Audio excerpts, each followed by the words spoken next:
Bonjour José, vous êtes à la fois enseignant-chercheur à Audencia sur les transitions énergétiques et responsable de Gaïa, l'école de la transition écologique et sociale. Et durant les 20 prochaines minutes, vous allez exposer les grands enjeux du carbone, puisque pourquoi s'attaque-t-on au carbone? Pourquoi quand il fait trop chaud, eh bien, cela pose problème?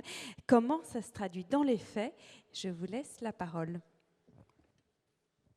Vous m'entendez? Très bien. Bonjour à toutes, bonjour à tous. Donc en effet, je m'appelle José Maillet, je travaille à Audencia. Je suis à la fois ravi de voir l'engouement autour de ces sujets du carbone et notamment de la prise en considération au sein des activités des entreprises. Mais je suis également très inquiet parce qu'en fait, quand on prend à bras-le-corps ce sujet et qu'on l'a compris, il est bien souvent trop tard pour éviter des effets collatéraux qui sont tout à fait massifs et que je vais présenter ici. Alors je crois que j'ai une zappette.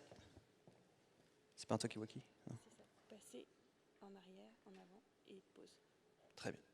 Pause. Enfin, Et vous avez un pointeur? C'est là. Très bien. Merci. Alors les grands enjeux du carbone, ça va se décomposer en deux parties pour cette présentation. Une première partie qui va essayer de comprendre pourquoi est-ce qu'il faut faire quelque chose, pourquoi agir en faveur d'une décarbonation de l'économie. Et puis la deuxième partie traitera plutôt des éléments passés, actuels et futurs, savoir un petit peu faire un bilan, savoir où on en est précisément. Donc la première partie, pourquoi faire une transition bas carbone? La réponse est très simple, c'est pour maintenir une planète vivable.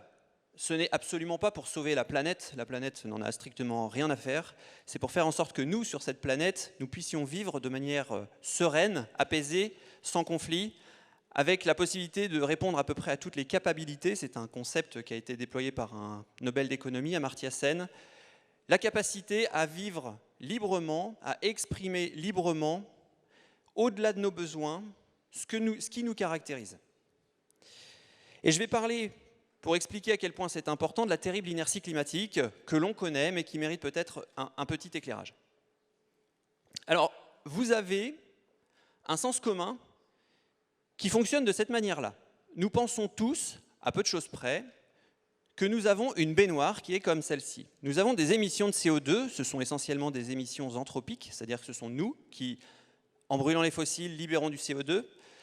Ces émissions de CO2 vont engendrer une augmentation de la concentration en CO2. Cette augmentation de concentration en CO2, elle est là. L'évacuation du CO2 n'augmente pas, le diamètre de la bonde n'augmente pas. En revanche, les émissions augmentent. Quand ces émissions augmentent, elles viennent altérer la santé de la biosphère. On le voit en 5 points. Premier élément, c'est la diversité des espèces. Ça ne veut pas dire qu'on a moins d'espèces, mais ça veut dire que cette diversité change. On a des espèces qui apparaissent, d'autres espèces qui disparaissent plus ou moins rapidement, avec des effets en cascade qui sont très difficiles à modéliser. Deuxièmement, quand on augmente la quantité de CO2 dans l'atmosphère, mais pas que dans l'atmosphère, on vient augmenter le niveau des mers. Alors pourquoi est-ce que l'on augmente le niveau des mers? Eh bien très simplement parce qu'il fait plus chaud et donc on a une dilatation de l'océan, mais pas que. C'est aussi parce qu'on a une fonte, et vous le savez, une fonte des glaces qui sont sur la Terre et qui viennent provoquer une élévation du niveau de la mer. On a un problème aussi sur la stabilité du permafrost. Le permafrost, notamment dans la zone sibérienne, nord-sibérienne, a tendance aujourd'hui à fondre, à dégeler en partie estivale, en période estivale, ce qui peut libérer à la fois des virus, on en a entendu beaucoup parler, mais aussi du méthane, dont le pouvoir réchauffant est 25 fois supérieur à celui du CO2. Donc c'est pas drôle, parce que plus ça fond, plus ça réchauffe, et plus ça réchauffe, plus ça fond. C'est ce qu'on appelle une boucle de rétroaction. Vous avez également un phénomène d'acidification des océans. Quand vous mettez du CO2 dans de l'H2O, vous faites du vinaigre. CO2 plus H2O pour les chimistes, ça vous fait H2CO3-, et ça, eh bien, c'est ce qu'on utilise pour enlever le calcaire dans la bouilloire. Or, il y a plein d'organismes qui ont du calcaire et qui sont indispensables, qui sont à la base de la chaîne alimentaire marine. Et donc, quand on fait une adjonction de CO2, eh bien, on pose aussi ce problème d'acidification. Et puis le troisième point, c'est la régulation des précipitations et des vents. On ajoute de l'énergie dans le système, et quand on ajoute de l'énergie dans le système, en raison des émissions de CO2, eh bien, on vient augmenter en fréquence et en intensité les précipitations et les tempêtes, les cyclones, etc. Je ne fais pas de dessin, je pense que vous avez tous à l'esprit ce que ça représente. Alors, dans le sens commun, on constate que la santé de la biosphère se dégrade. Donc quand la biosphère se dégrade, on a un consensus international pour dire à hauteur de combien et dans quel domaine elle se dégrade. Donc les 5 points que j'ai mentionnés précédemment, on peut imaginer un consensus pour dire, en effet, ça se dégrade. Et c'est le travail des scientifiques que d'établir ce consensus. Le consensus étant fait, on met en place des politiques de régulation, des politiques de contrôle à l'échelle internationale qui vont permettre de tacler ces émissions de CO2 et de faire en sorte qu'elles baissent pour baisser la concentration en CO2, pour retrouver une biosphère qui soit en meilleure forme. Eh bien, c'est faux. Le sens commun se trompe, c'est l'histoire simple qu'on nous raconte, et ce n'est pas la bonne. Que se passe-t-il dans cette histoire? En fait, c'est presque la bonne, il manque juste un paramètre, c'est ce qu'on appelle le temps. En effet, nous brûlons des fossiles, c'est acté. Ces émissions de CO2 augmentent la concentration de CO2 dans l'atmosphère, dans les océans, et accaparées aussi en partie par les forêts. Mais le problème, c'est qu'entre les deux, il y a un délai. Et par exemple, le réchauffement de l'atmosphère que nous subissons aujourd'hui correspond aux émissions de CO2 qui ont été larguées dans les années 90. On considère aujourd'hui qu'on a environ 25 à 30 ans de déphasage entre le moment où on largue des émissions de CO2 et le moment où on en subit les effets en termes de réchauffement de l'atmosphère. Donc là, il y a une inertie qu'on prend rarement en considération dans le sens commun. Deuxième élément, quand la concentration augmente, ça altère la biosphère, donc la planète s'abîme. Mais là aussi, vous avez un délai, et vous avez un délai qui est conséquent. Avant que les océans ne s'acidifient jusqu'au fond, il y a un peu de temps. Par exemple, pour brasser un océan, il faut 1000 ans. Donc on se rend bien compte que l'acidification de l'océan, c'est un processus long, et le retour en arrière est probablement aussi très long. Ensuite, il faut mettre en place un consensus. Et un consensus, ça demande un petit peu de temps.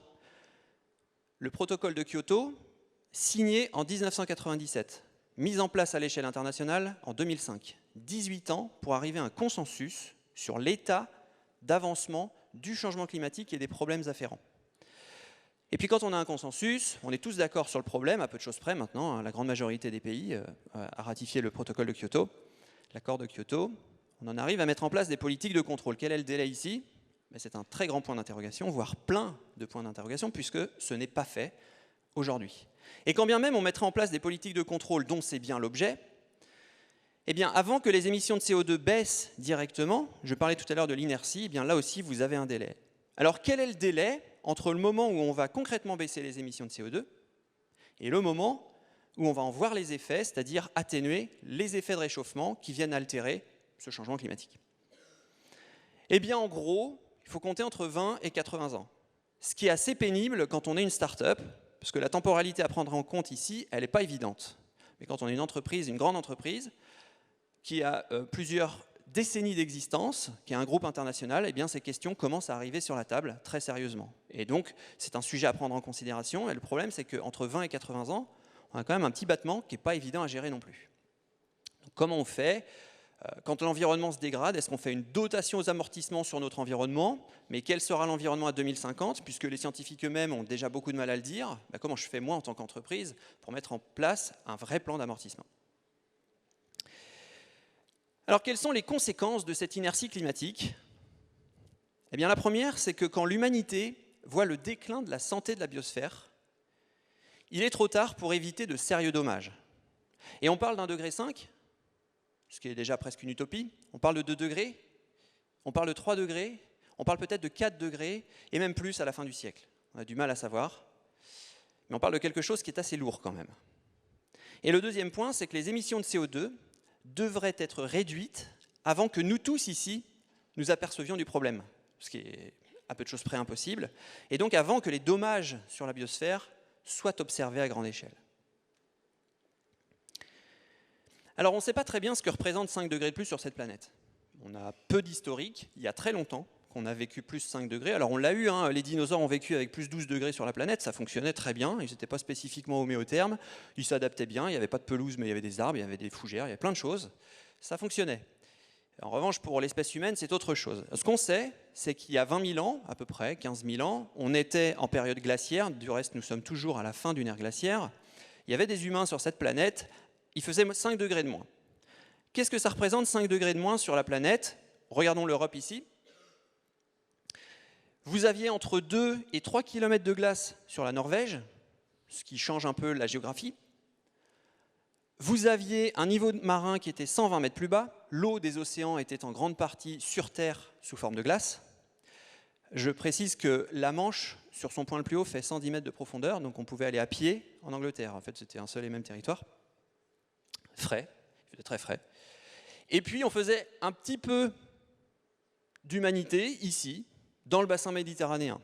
Alors, il y a 9000 ans, on a commencé l'agriculture, l'élevage.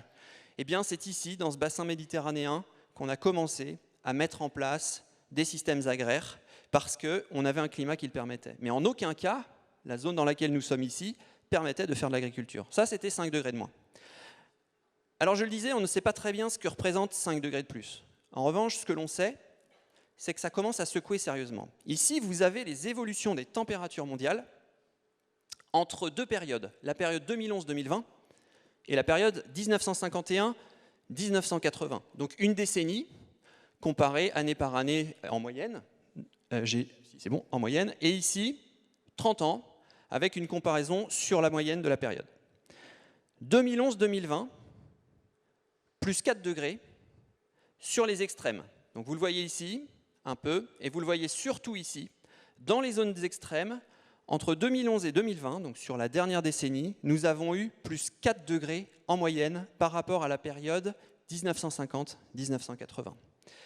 Et si maintenant on regarde la partie finale de la décennie, 2018, record absolu des températures en moyenne mondiale, avec plus 6,8 degrés d'élévation des températures au pôle, notamment sur la partie nord, mais un record étant fait pour être battu, eh bien 2020, on a vu une augmentation de la température de plus 10 degrés, essentiellement sur la partie pôle nord, mais maintenant aussi beaucoup sur la partie antarctique.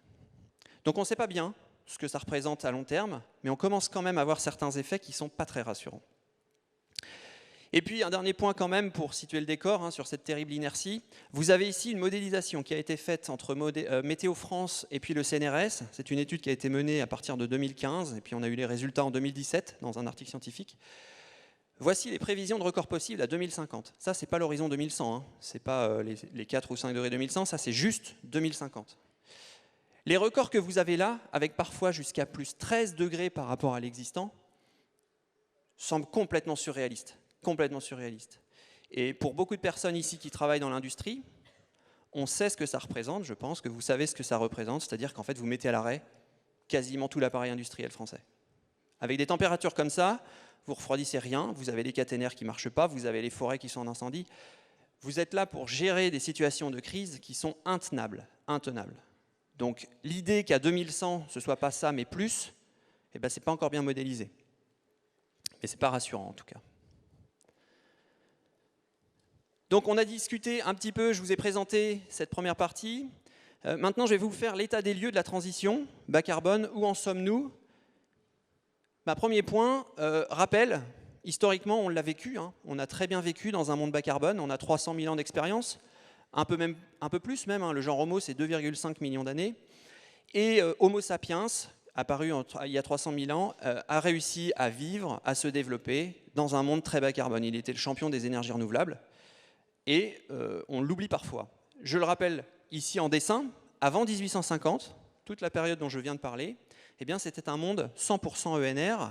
On prend les transports. Vous aviez par exemple au XVe siècle, XVIe siècle, un galion, 2000 tonnes d'emport. Il fonctionnait avec le vent, quand il y avait du vent, et si le vent soufflait dans la bonne direction. Capacité d'emport, environ 2000 tonnes. Transports individuels, transports en commun, on fonctionnait avec des machines qui consommaient du foin. Les machines, elles étaient là, essentiellement. Donc on était dans une énergie 100% renouvelable pour les machines qui permettaient de nous déplacer. Et puis on se déplaçait également à pied. Bâtiments, construction.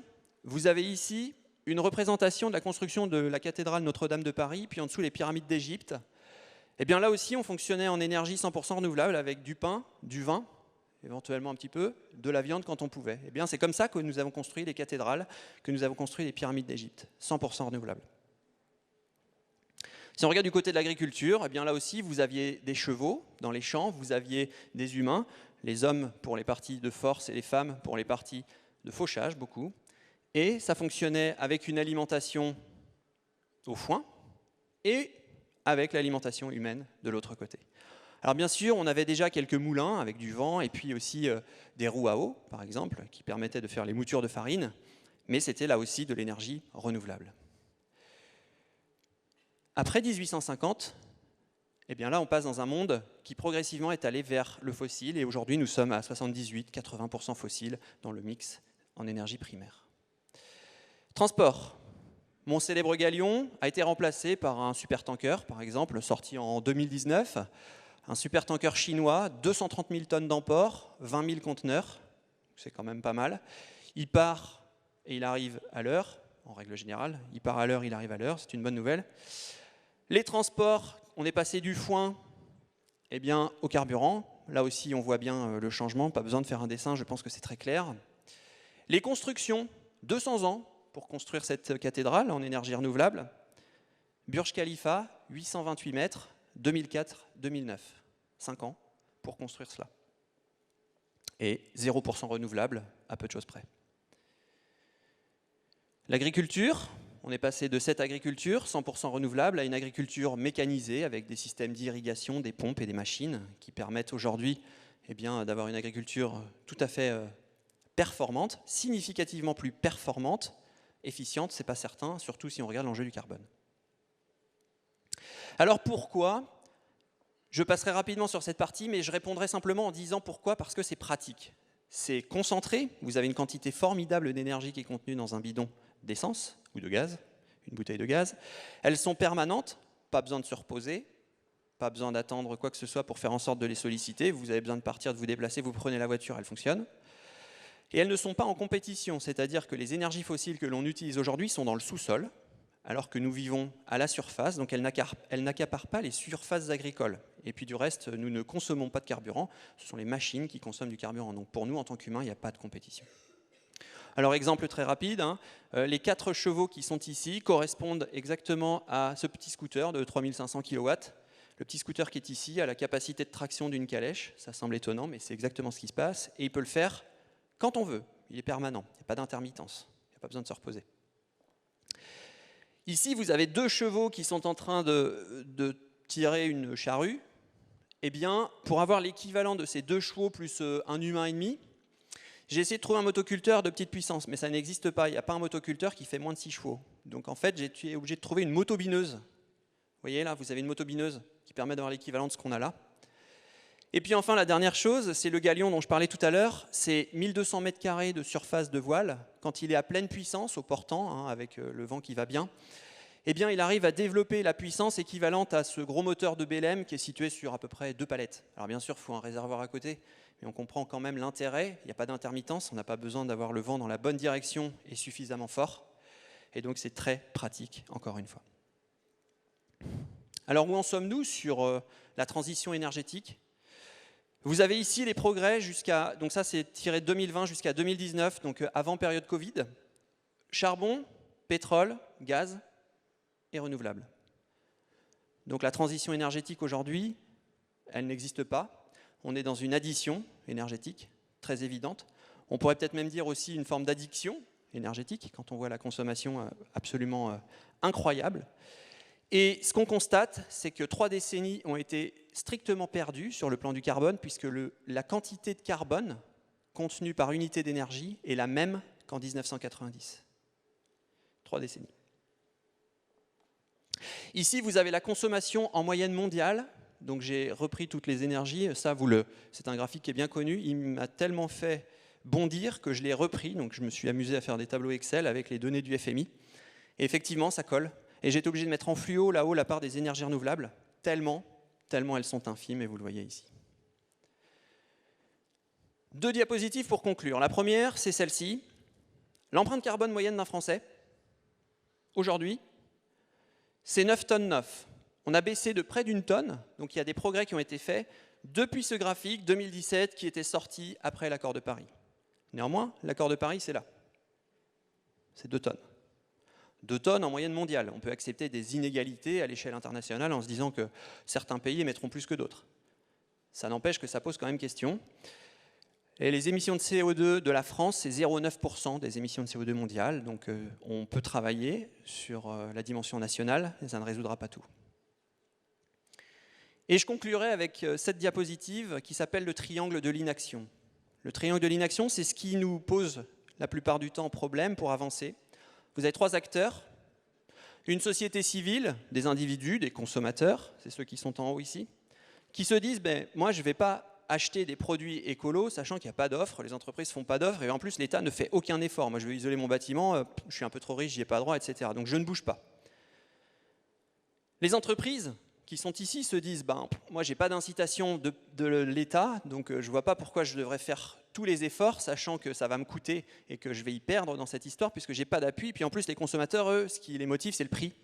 Donc à partir de là, je ne vois pas pourquoi je m'embêterais à fournir que des produits écolos, sachant que eux, ce qu'ils veulent, c'est des produits écolos pas chers. Et puis le troisième acteur, c'est l'État qui dit oui, mais enfin moi on m'a pas élu sur un mandat écologique, on m'a élu sur d'autres critères. Et puis les entreprises, quand je vois le nombre de fois où elles font du lobby dans mes cabinets ministériels et à Bruxelles pour faire en sorte de limiter les réglementations internationales, les réglementations environnementales, eh bien je ne vois pas non plus pourquoi je bougerais. Et quand les 3 acteurs sont dans cette situation, eh bien ça coince, et ça s'appelle le triangle de l'inaction. Et la très bonne nouvelle, c'est que face à ce que je viens de vous exposer, il y a quand même une compréhension aujourd'hui de ces enjeux qui est telle, et une crainte, une pression pour l'avenir qui est telle, qu'on commence à se mettre en route des 3 côtés. Et on voit une société civile qui bouge, on voit des entreprises, et c'est le cas aujourd'hui, qui bougent, et on voit aussi un État qui commence à mettre des budgets sur la table, qui sont sans commune mesure avec tout ce qu'on en a pu voir au cours de la dernière période. Je vous remercie. Merci à vous. Merci. Merci José.